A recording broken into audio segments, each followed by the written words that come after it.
Welcome to the Ironwood Gym. When you're thinking about periodization, most people focus on the sets and reps and the intensity or the weight being used.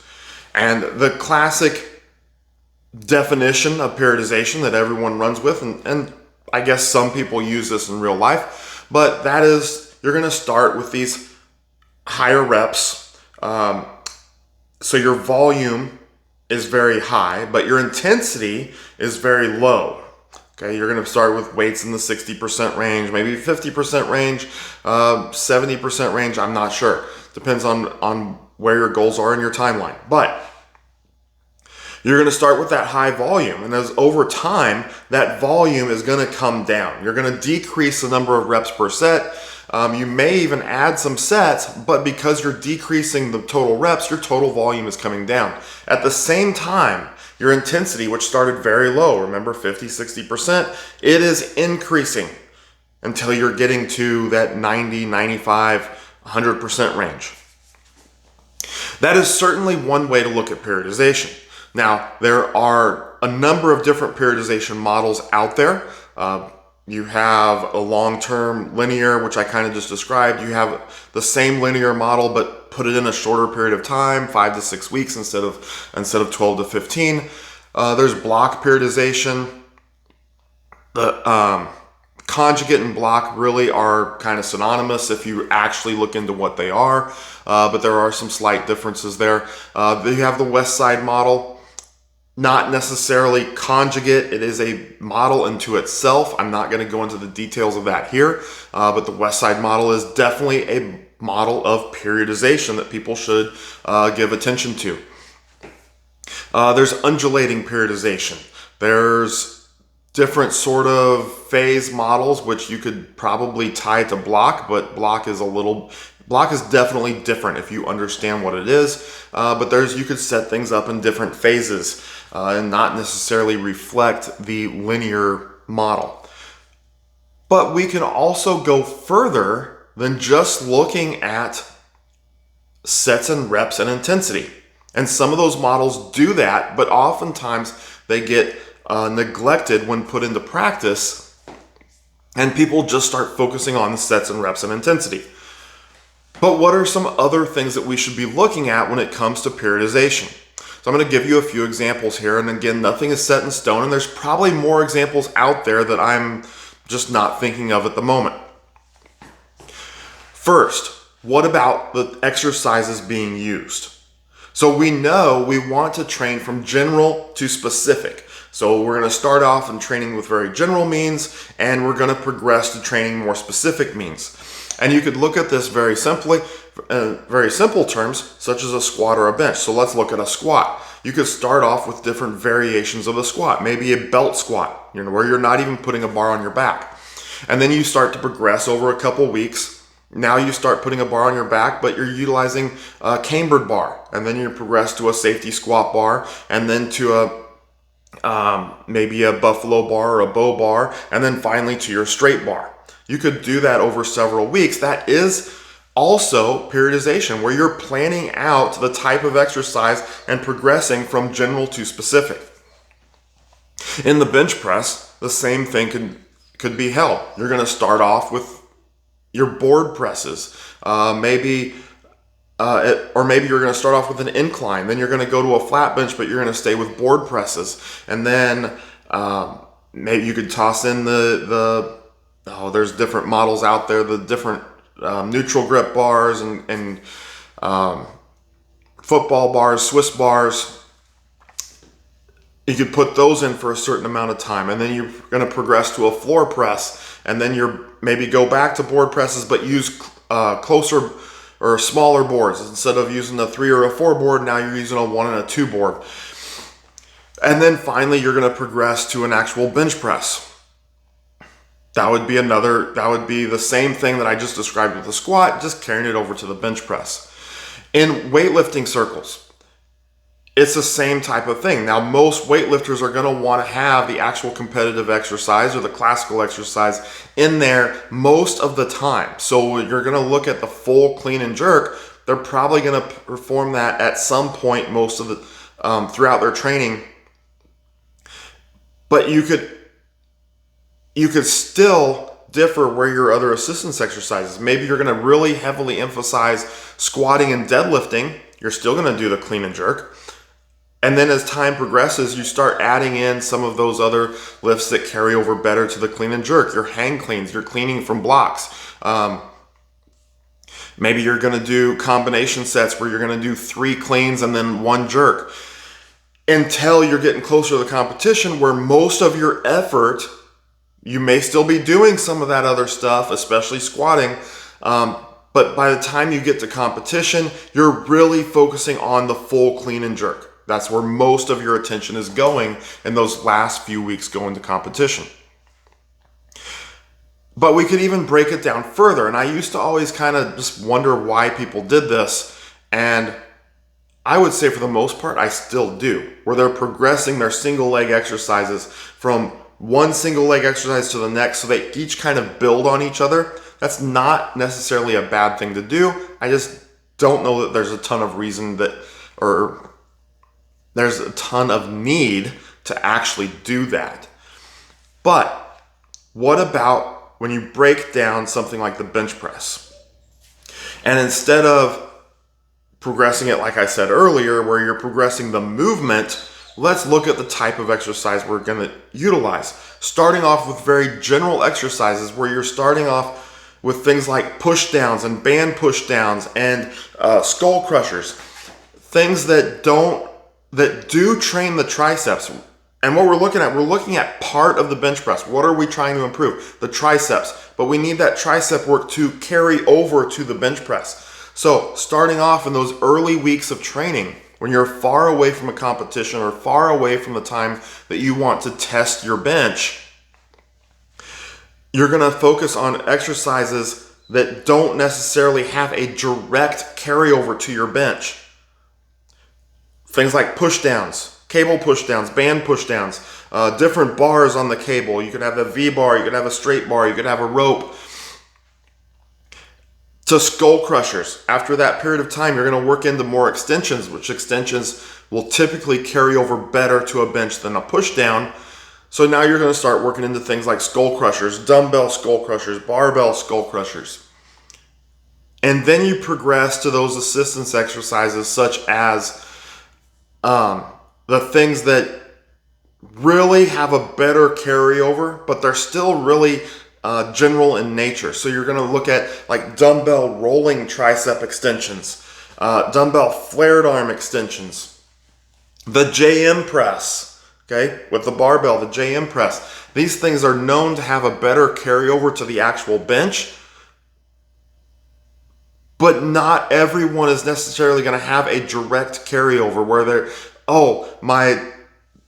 my rolling triceps went up 5 pounds, so I know my bench is going up 5 pounds. Well, it's not quite that simple, but they do develop the triceps in a way that will get better carryover.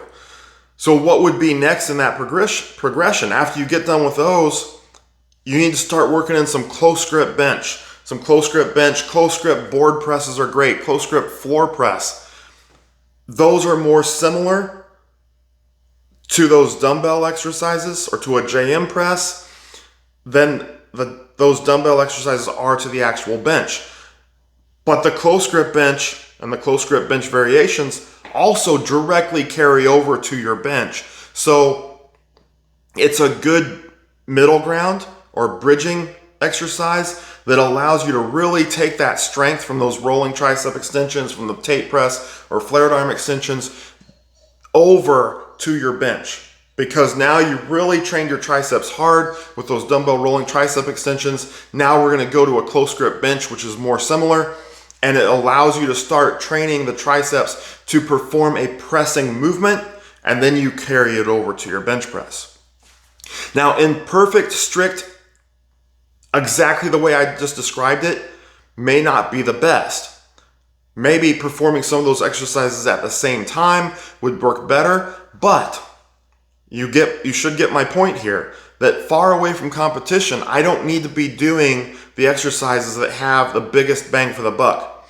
I want to train my triceps with other means and then progress into the tricep exercises that will have a better carryover to my bench. Another way of looking at periodization, okay, that was focused more on the type of exercises being used, but also the qualities that we're trying to train.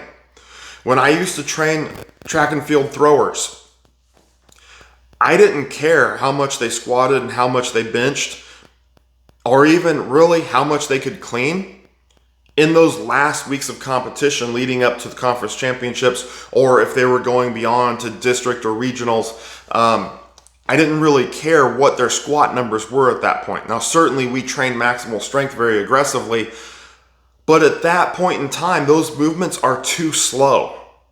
A maximal squat is too slow to be performing very close to your competition, because what we want from movement quality is very high speed movements, not necessarily body weight movements, because when you're throwing, you're not going body weight only, you're throwing against resistance. So we still want to train against resistance in the weight room, but we want to have very fast and explosive movements. So if I were to look at this from a time perspective, I may want my maximal strength, which I know will last 30 to 35 days. That's really without even having to train it very hard. So I don't need to be performing maximal strength movements right up until those important competition dates. I can stop those 4 to probably 6 weeks prior. They will be maintained by the high intensity, more explosive movements as we go into competition. Okay, now we can't rely, you're not going to maintain that strength forever, but it will be maintained very well as long as you're still training hard with significant intensity. But that intensity could be more speed. The intensity could be more in the form of speed rather than weight. So we train our maximal strength. Our maximal strength can essentially back off. We can still perform those movements, and I advise that you do, but you can start working in and focusing more on your training on dynamic effort work. So if you have maximal strength work in the form of squat and bench press all the way up to about 6 weeks out, now start performing dynamic effort bench. All right, dynamic effort squat. You can go against bands, you can go against chains, either one is great. But those movements need to be very fast and explosive. Other things to start bringing in, especially close to competition, are other high-speed movements. Certainly your cleans should be performed probably throughout there, but we don't need to be cleaning at 90-95% getting close to that competition date. Your weights probably need to fall more in the 75 to 85% range, and maybe increase the sets so you're getting more volume with that high-speed, high-force work. Other things would be weighted jumps, okay? And it really goes back. This isn't a new concept. I'm not creating it. Look back at some of Verkhoshansky's work where he talked about your progression going in for throwers and jumpers, where you start with a squat and then you progress to more of the weighted explosiveness, and then to finally to your jumping, where you're going to go squat jumps with weight, and then jumping, and then plyos. Okay, that's really what this is, the concept that this is embracing that I'm talking about. That as you're getting closer to that competition date, now you're going to start adding in more weighted jumps, weighted box jumps, dumbbell squat jumps. What I would do with that is I would have them hold 2 dumbbells, keep their arms straight. They would sink into probably not even a quarter squat position. Quarter squat would be the deepest, because if we go deeper than that, the movement becomes too slow. But in a high quarter squat position, and then explosively jump as high as they can. Their arms stay straight at their side, so it's a complete lower body effort as far as the jump. And as soon as they hit, it's not a hit and reset. They hit, they sink to that point. Again, no more than a quarter squat. It should really be their power position if we if we talk about the power position in athletics where they have their knees bent, but they're not sinking way down. They sink to that and immediately reverse directions and go back into their next jump. So they jump, they come down, sink to that quarter squat, and immediately jump back up. And I would wave my weights. I would base it off their squat, but I would wave the weights usually from 25 to 35%. Sometimes I would go down to 20% to emphasize more speed. But remember, you want this to be fast and explosive. So when you take that 30% off of their squat, cut it in half. That's the weight for each dumbbell. Okay, and that's going to really allow them to be fast and explosive off the ground. They don't want to spend a lot of time on the ground. They want to be able to hit, rebound, and go. But something like that leading into competition is great for developing maximal power and maximal speed combined, which is what they need when they go out to throw. So those are just a few different ways of looking at periodization. It's not always about sets and reps. It's not always about volume. It's not always about intensity. Looking at periodization from a perspective of exercise selection can be very valuable, both with the main exercise itself or with the assistance work, or how you progress that assistance work so it builds over the course of time from general to specific. But also movement quality. Movement speed is vitally important, especially for athletes that have to exhibit explosive strength in their sport. So training from your slow movements and progressing over time to very fast, high-speed movements done against resistance can be very valuable. Certainly, there are more options out there of how to plan things. You're really limited by your own creativity and by your own imagination, but make sure it makes sense. Don't just throw stuff out there. You should be training from general to specific. If you go back to that original diagram that I explained, your high volume, high reps to low reps and your low weight to progressing to higher weight, what is that doing? It's taking you from general in terms of intensity and volume to specific, where you're looking for that maximal single. It's the same thing. It's general to specific. When you go exercise selection, it's general to specific. When you go movement speed, it's general to specific. You're trying to build upon each sequentially train the aspects that you're trying to train and continuously build upon those aspects until you get to the result or the ultimate how you're trying to perform. Hopefully all that made sense. If you have any questions or comments, please feel free to leave them in the comments section below. But until next time, always be in the pursuit of strength.